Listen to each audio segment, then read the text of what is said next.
pessoal, muito bem! Estamos aí ao vivo para o Desafio Loucos pela Bíblia.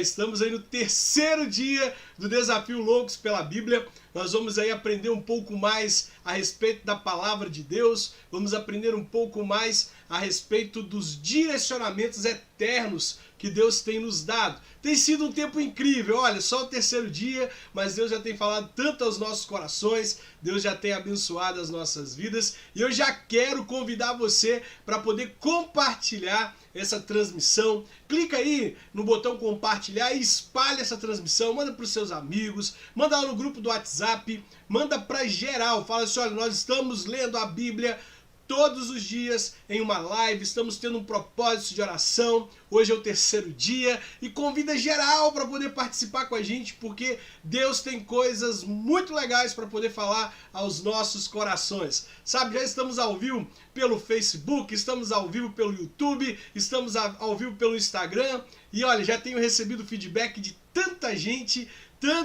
legal falando aí que está sendo muito bom, que já é o terceiro dia e eles estão ansiosos para chegar o horário da gente ler a Bíblia junto. E cara, eu também já estou passando todo dia na expectativa de que esse momento chegue para que a gente possa ter aí o nosso momento de compartilhar a respeito da Palavra de Deus, a respeito dos segredos do coração de Deus para as nossas vidas, né?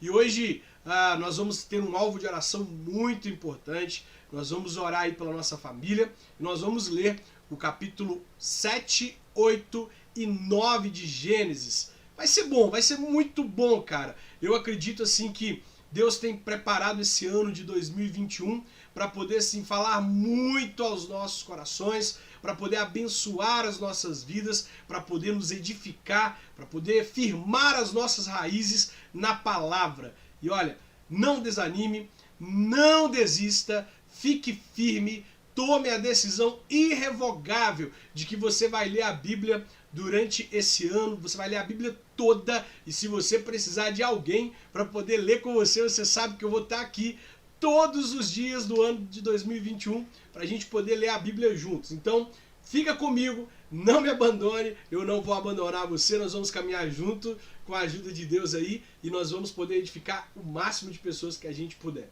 Vamos lá, vamos orar pedindo a Deus que abençoe a nossa família. Vamos orar apresentando a nossa família nas mãos de Deus, sua família de origem, os seus pais, seus irmãos, seus avós, seus tios, primos. Vamos orar pela nossa família. Nossa família precisa que a gente ore, que a gente interceda por eles, para que Deus possa abençoá-los, para que Deus possa guardá-los, para que Deus possa conservar a união, a comunhão entre a família.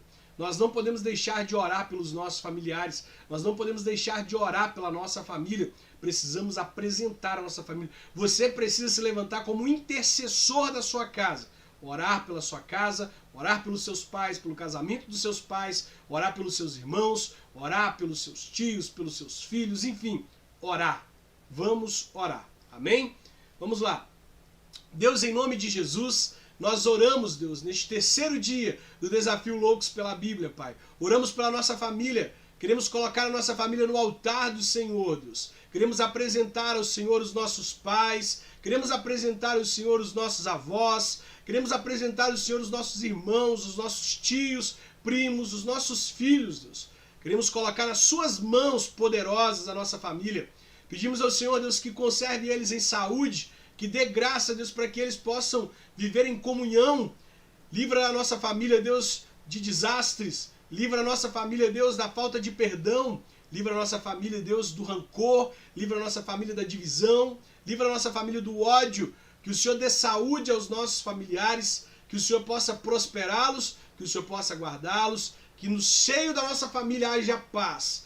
Deus, nós oramos para que esse ano, Deus, seja o ano do derramar do Senhor sobre a vida da nossa família, sobre o casamento dos nossos pais, sobre os nossos irmãos, sobre os nossos avós, sobre os nossos tios, primos, sobre os nossos filhos. Senhor, estenda suas mãos poderosas sobre cada um deles, dê livramento, livra eles, Pai, daquilo que pode estar rondando a vida deles, dê libertação, dê cura, dê transformação, alcança a nossa família com salvação, livra a nossa família, Deus, de passar a eternidade longe do Senhor, e ajude-nos, Deus, a cada um de nós que estamos aqui, Deus, aprendendo a respeito da sua palavra. Ajude-nos, Deus, a sermos canais da bênção do Senhor na nossa casa. Ajude-nos, Deus, a sermos agentes de transformação no nosso lar. É o que nós te pedimos, Deus, crendo que o Senhor tem ouvido as nossas orações. Por isso nós apresentamos a nossa família e te agradecemos em nome de Jesus. Amém. Amém. Isso aí. Pessoal que está no YouTube aí, muito bom. O pessoal já está aí com a gente. Pessoal que está pelo Instagram. Pessoal que está pelo Facebook. Sejam muito bem-vindos. Vamos aprender um pouco mais da palavra de Deus. Hoje nós vamos ler Gênesis 7. Vamos ler sobre o dilúvio. Olha só, o texto bíblico no versículo 1 de Gênesis capítulo 7 nos diz assim: depois o Senhor Deus disse a Noé: entre na barca, você e toda a sua família, pois eu tenho visto que você é a única pessoa que faz o que é certo. Nossa, isso aqui, olha, me causa arrepios. Ver Deus falando com Noé que ele era a única pessoa que fazia o que era certo. E olha que tremendo. Por causa da fidelidade de Noé, porque Noé tinha uma vida com Deus, porque Noé fazia o que era certo, Deus se compadece não apenas dele, mas Deus estende a sua misericórdia, a sua graça, o seu amor, o seu perdão, a sua redenção à família de Noé. Nós somos agentes da bênção de Deus na nossa família. Nós somos agentes da salvação de Deus na nossa casa. E nós precisamos tomar posse desse lugar. Nós precisamos estar nesse lugar, no lugar das pessoas que vivem de acordo com a vontade de Deus, que vivem em obediência a Deus, para que nós possamos dizer como Josué, no mundo em que o mundo está perdido, em que as pessoas estão se desviando, estão se afastando do caminho do Senhor, nós vamos dizer como Josué: olha, eu não sei vocês, eu não sei o que vocês vão fazer, não sei o que vocês vão fazer da vida de vocês e o que a família de vocês vai fazer, mas eu tenho que dizer: eu e a minha casa serviremos ao Senhor. Eu e a minha casa serviremos ao Senhor, porque eu vou me colocar na brecha, eu vou me colocar no lugar de intercessor da minha casa. E por isso, olha que coisa linda, Deus manda que não apenas Noé entre na barca, mas que ele leve consigo a sua família. Que Deus te dê a graça de não entrar sozinho na barca da salvação. Que Deus te dê a graça que no dia que o Senhor vier, Senhor Jesus, vier nas nuvens, que houver o romper dos céus, e ele vier na companhia dos seus anjos nos céus, você não entre sozinho na salvação, mas que os seus familiares estejam com você, que os seus familiares sejam salvos com você. Versículo 2: leve junto com você 7 casais de cada espécie de animal puro, um casal de cada espécie de animal impuro. Leve também 7 casais de cada espécie de ave, para que se conservem as espécies que existem na terra, pois daqui a 7 dias eu vou fazer chover durante 40 dias e 40 noites. Assim, vou acabar com todos os seres vivos que criei. E Noé fez tudo conforme o Senhor Deus havia mandado. Mais uma vez a obediência de Noé. Noé não fez mais ou menos, Noé não fez de qualquer jeito. Noé fez tudo do jeito que Deus havia mandado. Obediência nos detalhes, obediência radical, obediência para poder seguir o mandamento de Deus, ouvir a voz de Deus e colocar em prática. Verso 6. Noé tinha 600 anos de idade quando as águas do dilúvio cobriram a terra.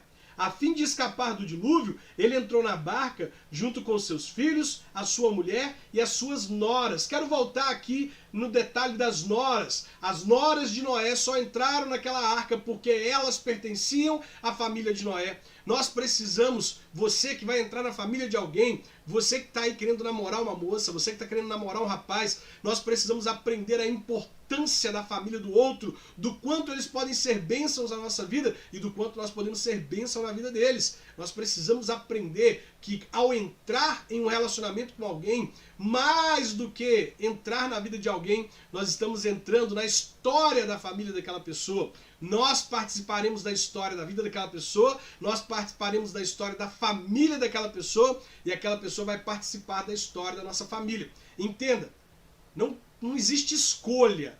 Eu vou ou não vou participar da história da família da pessoa com quem eu me relaciono. Você vai. A grande questão é: qual será a sua participação na história da família da pessoa com quem você se relaciona ou da família da pessoa com quem você vai se relacionar.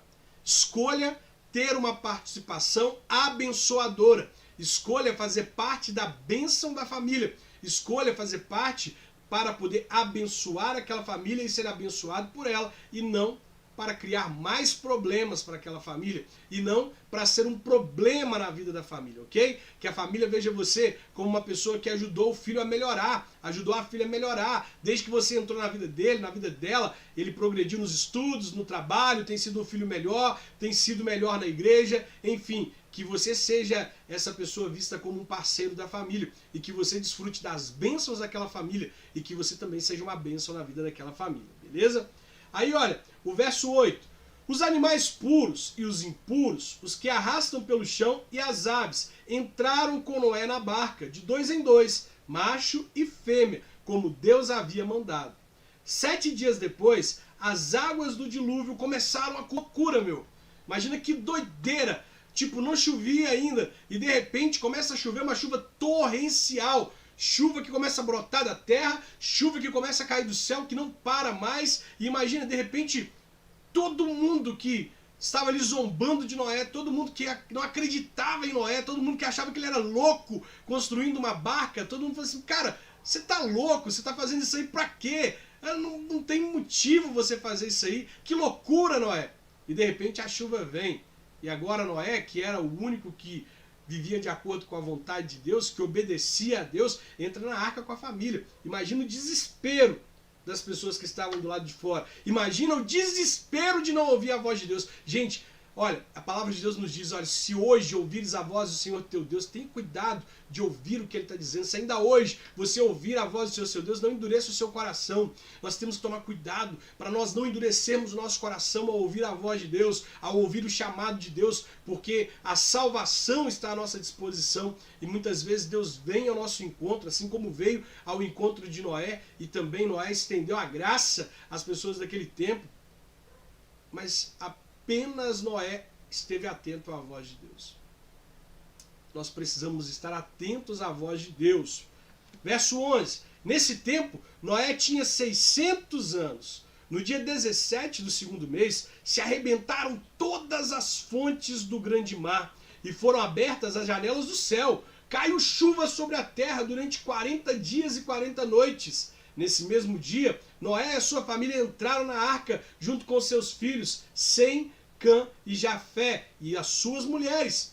Com eles entraram animais de todas as espécies, os domésticos, os selvagens, os que se arrastam pelo chão e as aves. Todos os animais entraram com Noé na barca, de 2 em 2. Entraram machos e fêmeas, cada um da sua espécie, de acordo com o que Deus havia mandado Noé fazer. Aí o Senhor Deus fechou a porta da barca. Acabou.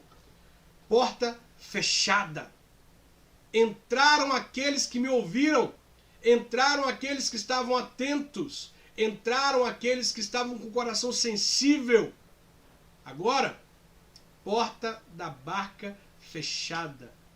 Se ainda hoje você ouvir a voz do Senhor teu Deus, tenha cuidado para você não endurecer o seu coração. Tenha cuidado de ouvir e praticar o que Deus está dizendo, para que você não corra o risco de ter as portas da barca escancaradas para você um dia. E um dia depois, por não ter ouvido a voz de Deus, as portas se fecharem, ser tarde demais. Verso 17. O dilúvio durou 40 dias. A água subiu e levantou a barca, e ela começou a boiar. A água foi subindo e a barca continuou a boiar. A água subiu tanto que cobriu todas as montanhas mais altas da terra. Meu, tá chovendo, a água tá subindo, tem água caindo do céu, tem água subindo da terra, e aí você se desespera, você não ouviu a voz de Deus, você não entrou na arca, você corre para as montanhas e de repente, lá no alto das montanhas, no lugar onde você pensava que estava seguro, as águas alcançam as montanhas, não apenas alcançam, as águas cobrem as montanhas. Imagina o desespero dessas pessoas, gente. Imagina o desespero dessas pessoas. As montanhas mais altas da terra foram cobertas pelas águas. Verso 20. E depois ainda subiu mais 7 metros. Morreram todos os seres vivos que havia na terra, isto é, as aves, os animais domésticos, os animais selvagens, os animais que se arrastam pelo chão e todos os seres humanos. Morreu tudo o que havia na terra, tudo o que tinha vida e respirava. Somente Noé e os que estavam com ele na barca ficaram vivos. O resto foi destruído, isto é, os seres humanos, os animais domésticos, os animais selvagens e os que se arrastam pelo chão e as aves. Só 150 dias depois que as águas começou a baixar. Olha, muitas pessoas fazem uma analogia entre a barca, a arca e a igreja. E essa analogia, ela faz todo sentido. Você pensar que a arca, com todas as dificuldades dela, com todas as limitações, com todos os problemas que poderiam existir durante aqueles 40 dias que choveram e mais os 150 dias que as águas cobriram a terra. Imagine você conviver com as mesmas pessoas por 190 dias. Imagine você ter que cuidar do excremento de todos aqueles animais. Imagine você ter que limpar a barca. Imagine você ter que conservar aquilo, você estando dentro de um ambiente enclausurado, fechado, tendo que conviver com o cheiro, o mau cheiro de alguns animais. Não era confortável, não era fácil estar ali dentro. No entanto, na arca, apesar de suas imperfeições, apesar das suas dificuldades, a arca era um lugar de vida, a arca era um lugar de paz, a arca era um lugar onde estavam as pessoas que Deus decidiu poupar. Lá no mundo estavam corpos mortos, estavam animais mortos. Fora da arca, morte. Dentro da arca, as suas limitações, as suas dificuldades. No entanto, havia vida e havia oportunidade do recomeço. Não se afaste da presença de Deus, não se afaste da arca. Não pense que, porque fulano me tratou mal, porque fulano fez isso, porque fulano fez aquilo outro. Ei, preste atenção, apesar das limitações da arca, apesar dos problemas da arca, apesar das dificuldades de convivência, ela ainda é o melhor lugar para ficarmos. Ela é o lugar de vida, ela é o lugar de segurança, ela é o lugar de paz, ela é o lugar onde nós temos que engolir o nosso orgulho, o nosso ego, temos que superar as dificuldades, temos que passar por cima de coisas que pra gente eram importantes, em nome da comunhão, em nome da paz, em nome de estar em paz com todos. No entanto, apesar das suas dificuldades, apesar de todos os problemas que existem ali dentro, ali ainda é o lugar de vida. Fora, a morte. Dentro, a vida. Escolha estar dentro. Capítulo 8, o fim do dilúvio. Então, olha, isso aqui mexe comigo. Olha só o versículo 1. Então Deus lembrou de Noé e de todos os animais que estavam com ele na barca. Gente, nós temos um Deus que se lembra de nós. Nós temos um Deus que está atento a cada um de nós. Nós temos um Deus que tem o nosso nome gravado na palma das mãos dele. Deus não se esqueceu de você. Você pode estar vivendo o pior dia da sua vida. Você entrou no ano de 2021 com grandes expectativas de viver o melhor ano da sua vida. Você viveu um ano de 2020 muito difícil, mas entrou em 2021 com grandes expectativas e de repente você encontra problemas e mais problemas. E hoje, neste dia, você está vivendo um dia difícil. Talvez você tenha chegado a pensar que Deus teria se esquecido de você. Talvez você teria chegado a pensar que Deus não se lembra mais de você, mas Deus lembrou de Noé naquela barca. Deus lembrou de Noé, da sua família e de todas as pessoas que estavam com ele. E Deus não se esquece de nós. Deus não se esquece de mim. Deus não se esquece de você. Deus se lembra.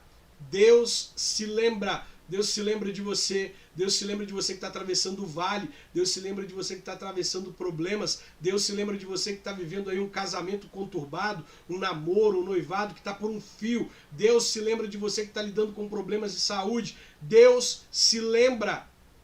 Deus se lembra. Você pode dizer amém por isso? Você pode dizer glória a Deus por isso? Deus se lembra. Deus se lembrou. Então Deus se lembrou de Noé e de todos os animais que estavam com ele na barca.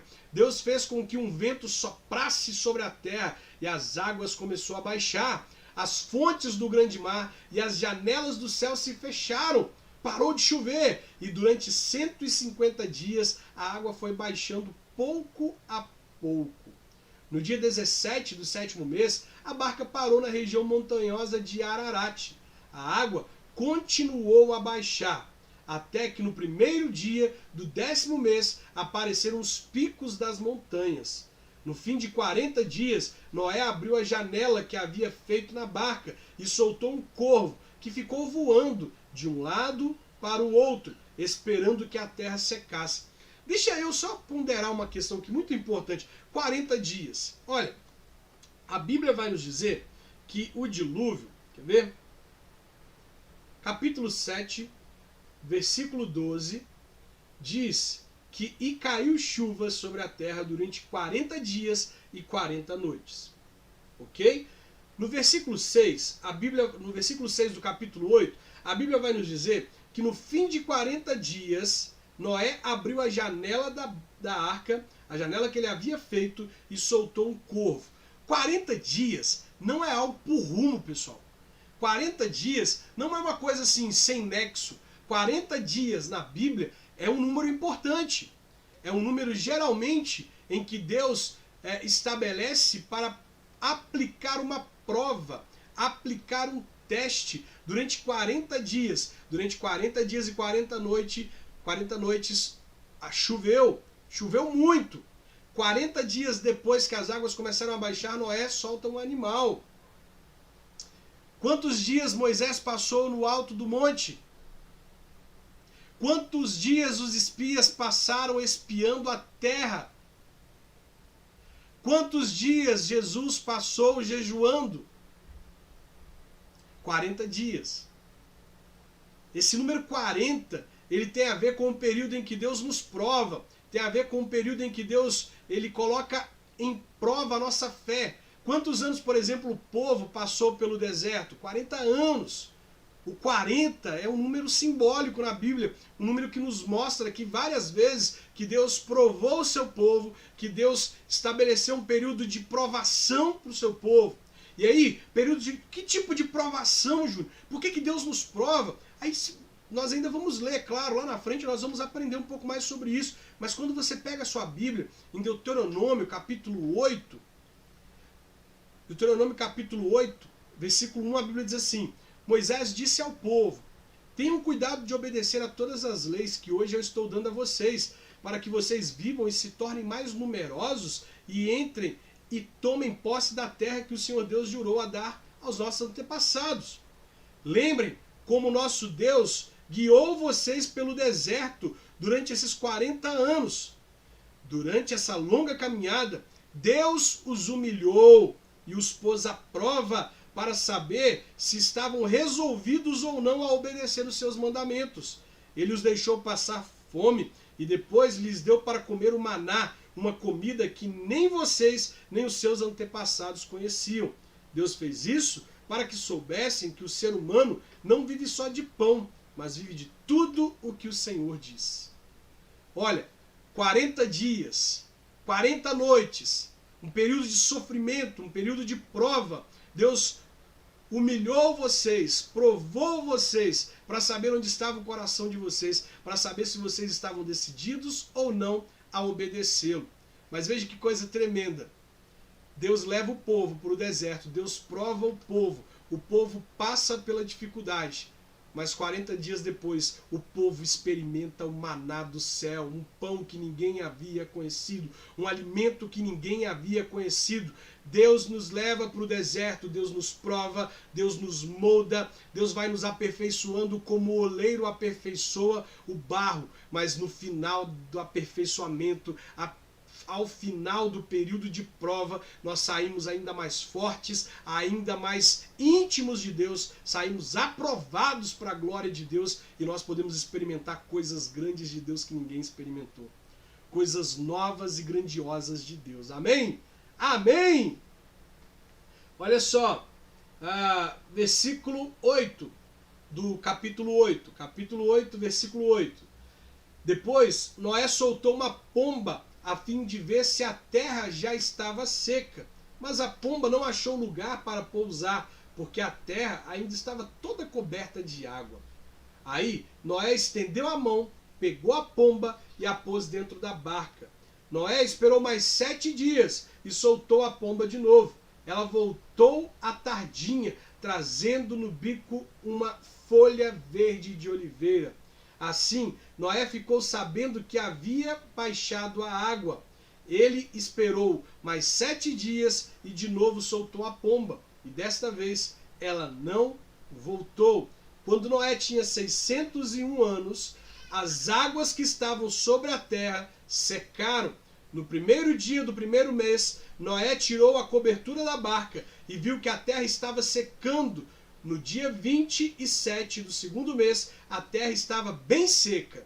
Aí Deus disse a Noé: saia da barca junto com a sua mulher, os seus filhos e as suas noras. Faça sair também todos os animais que estão com você, isto é, as aves, os animais domésticos, os animais selvagens e os animais que se arrastam pelo chão, que eles se espalhem por toda parte e tenham muitas crias para encherem a terra. Assim Noé e sua mulher saíram da barca, junto com seus filhos e as suas noras. Também saíram todos os animais e as aves em grupos de acordo com a sua espécie. Pessoal, preste atenção. Existem aqui coisas importantes que nós devemos nos atentar para ela. Capítulo 7, verso 1. Capítulo 7, verso 1. O que diz? Depois o Senhor Deus disse a Noé: entre na barca. Ok? Depois o Senhor Deus disse a Noé: entre na barca. Não tinha começado a chover. Ainda não havia um pingo de chuva. Ainda não havia dilúvio. Deus disse a Noé: entre na barca. Agora, capítulo 8, verso 16. Nós lemos a Bíblia dizendo que Deus disse a Noé: saia da barca. Veja, quando nós lemos aqui o texto, nós percebemos que Noé, ele começa a fazer alguns testes. Ele solta um corvo, e o corvo fica rodando de um lado para o outro, e ele não encontra lugar, e Noé traz ele de volta para a barca. Noé solta uma pomba, mas ela não encontra lugar para pousar e volta. Depois Noé solta a pomba de novo, ela volta trazendo consigo uma folha verde de oliveira. E por último Noé solta a pomba de novo e a pomba voa e não volta mais. Quando a pomba voa e não volta mais, fica claro de que ela havia encontrado lugar para pousar e por isso não voltou mais. Noé poderia ter dito: eu vou agora sair com a minha família da barca. Agora eu vou sair com a minha família da barca. Mas ele decidiu esperar até que Deus dissesse: saia da barca. Ele não seguiu aquilo que parecia lógico. Ele não seguiu aquilo que aos olhos dele parecia a melhor coisa a fazer. Ele não decidiu seguir o coração. Ele não seguiu as emoções. Ele não seguiu o que os olhos dele viam. Ele seguiu a voz de Deus. Foi Deus que disse para você entrar na barca? Só saia dela quando Deus disser para você sair. Foi Deus que te colocou nesse lugar? Só saia daí depois que você tiver certeza que Deus disse para você sair. Até que você não tenha certeza, não faça nada.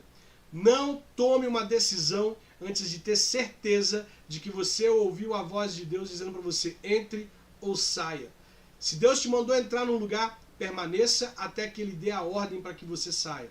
Se Deus te colocou ao lado de uma pessoa, esteja ao lado dessa pessoa até que você ouça até que você ouça a voz de Deus claramente dizendo para você assim: não, já não é mais o seu tempo, passou, já cumpriu o seu propósito, agora vamos em diante. Não siga o seu coração, não siga as circunstâncias, não siga o que parece lógico, siga a voz de Deus.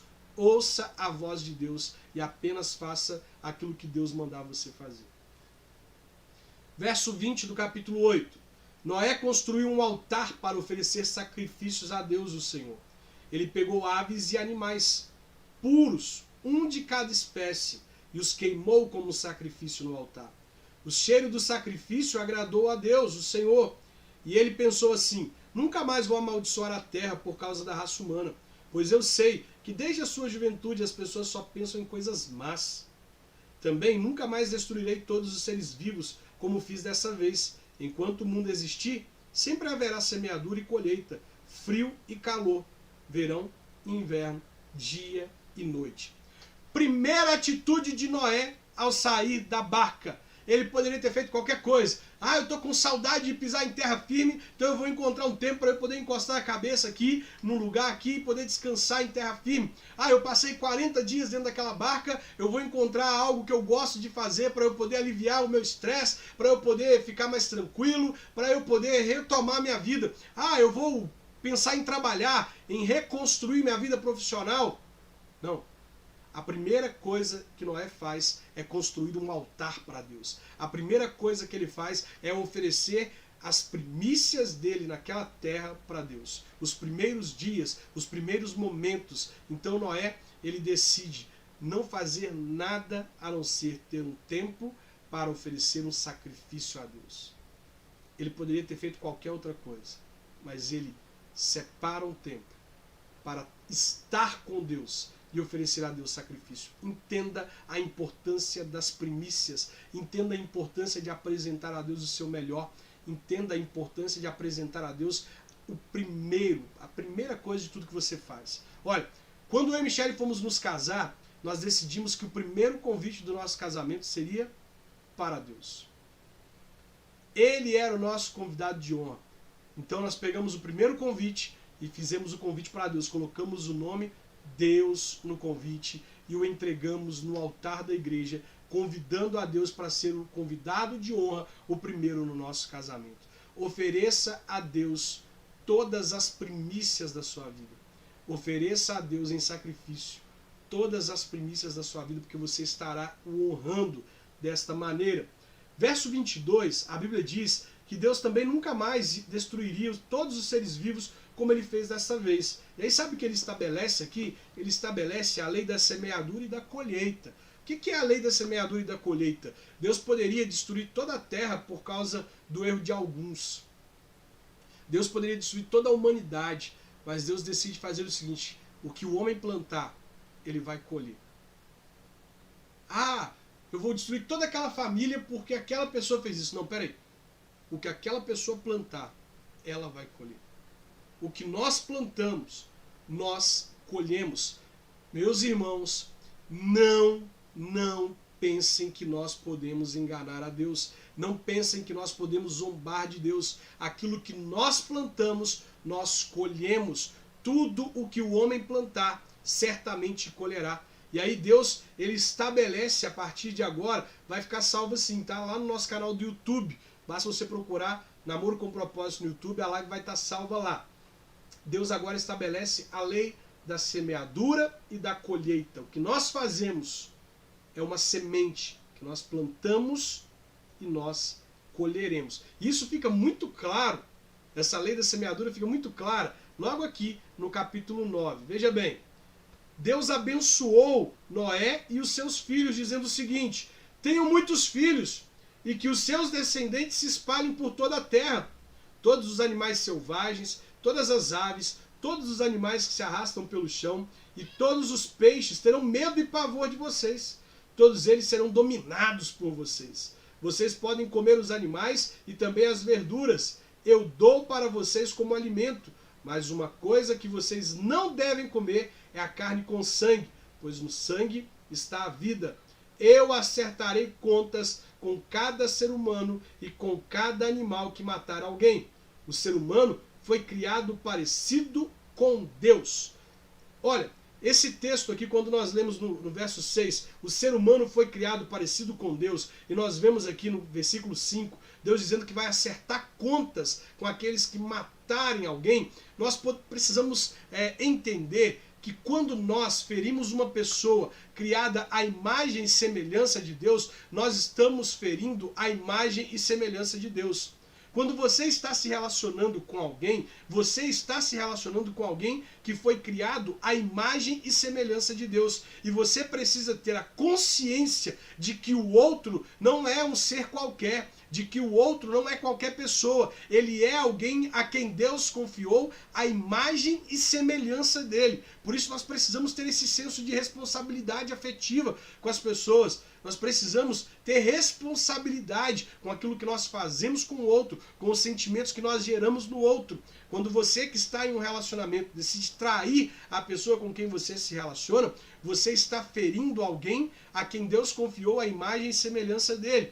Quando, por exemplo, homens e mulheres decidem assistir sites e vídeos pornográficos na internet com imagem de pessoas que muitas vezes nem mesmo consentiram que a imagem delas fossem vinculadas, que a imagem delas fosse filmadas. Pessoas que muitas vezes foram vítimas de alguém que colocou um celular, uma câmera para filmar e elas foram expostas na internet. Ou mesmo até pessoas que permitiram de alguma forma que o namorado ou que a namorada filmasse para uso próprio. É claro que, irmãos, nós precisamos entender que nós devemos tomar muito cuidado com essa questão de deixar alguém filmar cenas da nossa intimidade. Isso é inaceitável. Você, moça, você, rapaz, não deve permitir, em hipótese alguma, que alguém filme cenas íntimas suas, coisas da sua intimidade. Você não deve fazer isso. Você não deve confiar em alguém a esse ponto. Por mais que você ame essa pessoa, por mais que você acredite que quer viver com essa pessoa e que essa pessoa vai viver com você para sempre, você corre o risco de ser enganado pelo seu coração, de permitir que alguém filme sua nudez, filme cenas íntimas suas e acabar te expondo, né? Mas digamos que alguém consentiu ali em ser filmado pelo namorado, pela namorada, permitiu que isso acontecesse e agora o namorado, a namorada, que agora é um ex-namorado, uma ex-namorada, decide expor essas cenas da intimidade dele com ela na internet. E aí muitas vezes muitos cristãos estão ali acessando sites pornográficos na internet e eles muitas vezes alimentam pensamentos imorais ou mesmo se autogratificam, se masturbam pensando naquela pessoa, vendo aquela pessoa que está tendo a sua intimidade divulgada na internet. Eles estão olhando para aquela mulher e para aquele homem como se fosse um pedaço de carne, como se fosse uma pessoa que não tem valor, como se fosse um ser que deve ser explorado para obter prazer daquela pessoa que está tendo ali intimidade com ela e prazer de quem está aqui assistindo aquilo. O que nós não sabemos e que agora você sabe é que ali, naquele vídeo, existe uma pessoa que foi criada à imagem e semelhança de Deus. E quando você está ali assistindo esse tipo de conteúdo, vendo imagens da nudez de uma pessoa que foi exposta sem o consentimento dela na internet, você está ali não vendo qualquer pessoa, qualquer coisa, você está ali vendo alguém que foi criado à imagem e semelhança de Deus. Todas as vezes que você pensar em acessar um site pornográfico na internet, todas as vezes que você pensar aí em algo que possa machucar alguém, em ferir alguém com quem você se relaciona, um familiar, ou mesmo alguém que você não gosta, lembre-se, a pessoa carrega a imagem e semelhança de Deus. E olha o que o texto bíblico nos diz. O texto bíblico, no versículo 5, capítulo 8, verso 5, diz: eu acertarei contas. Deus dizendo: eu acertarei contas. Por que eu vou acertar contas? Porque você está ferindo alguém que foi criado à minha imagem e semelhança. Por isso eu acertarei contas. Eu acertarei. Misericórdias. Gente, se alguém pecar contra um ser humano, Deus pode ter misericórdia dessa pessoa e salvá-la. Mas ai daquele que pecar contra Deus. Ai daquele que pecar contra Deus. Deus tenha misericórdia de nós. Aí, veja, o verso 7. Tenham muitos filhos, e que os descendentes de vocês se espalhem por toda a terra. Deus também disse a Noé e aos seus filhos: agora vou fazer a minha aliança com vocês e com os seus descendentes, e com todos os animais que saíram da barca e que estão com vocês, isto é, as aves, os animais domésticos e os animais selvagens. Sim, todos os animais do mundo. Eu faço a seguinte aliança com vocês. Prometo que nunca mais os seres vivos serão destruídos por um dilúvio, e nunca mais haverá outro dilúvio para destruir a terra. Como sinal desta aliança que estou fazendo para sempre com vocês e com todos os animais, vou colocar o meu arco nas nuvens. O arco-íris será o sinal da aliança que estou fazendo com o mundo. Quando eu cobrir de nuvens o céu e fizer aparecer o arco-íris, então eu lembrarei da aliança que fiz com vocês e com todos os animais. E assim não haverá outro dilúvio para destruir todos os seres vivos. Quando o arco-íris aparecer nas nuvens, eu o verei, lembrarei da aliança que fiz para sempre com todos os seres vivos que há no mundo. O arco-íris é o sinal da aliança que estou fazendo com os seres vivos que vivem na terra. Tremendo, né? Por fim, o verso 18 até o verso 29 vai nos contar algo importante também sobre o qual nós devemos refletir. Verso 18. Os filhos de Noé que saíram da barca com ele foram Sem, Cã e Jafé. Cã foi pai de Canaã. Esses três foram os filhos de Noé, e os descendentes deles se espalharam pelo mundo inteiro. Noé era agricultor. Ele foi a primeira pessoa que fez uma plantação de uvas. Um dia, Noé bebeu muito vinho, ficou bêbado e se deitou nu dentro da sua barca. Veja, nós acabamos de ler aqui no capítulo 8, no verso 22, que Deus não mais destruiria a terra, não mais destruiria os seres humanos, mas que a partir de agora valeria a lei da semeadura e da colheita. O que o homem planta, ele colhe. E aqui, no capítulo 9, no verso 20, nós vemos que Noé é agricultor, e Noé decide agora plantar uma vinha. E o que ele colhe? Ele colhe uva. E ali ele faz um vinho. E desse vinho ele bebe e ele deita nu dentro da sua tenda.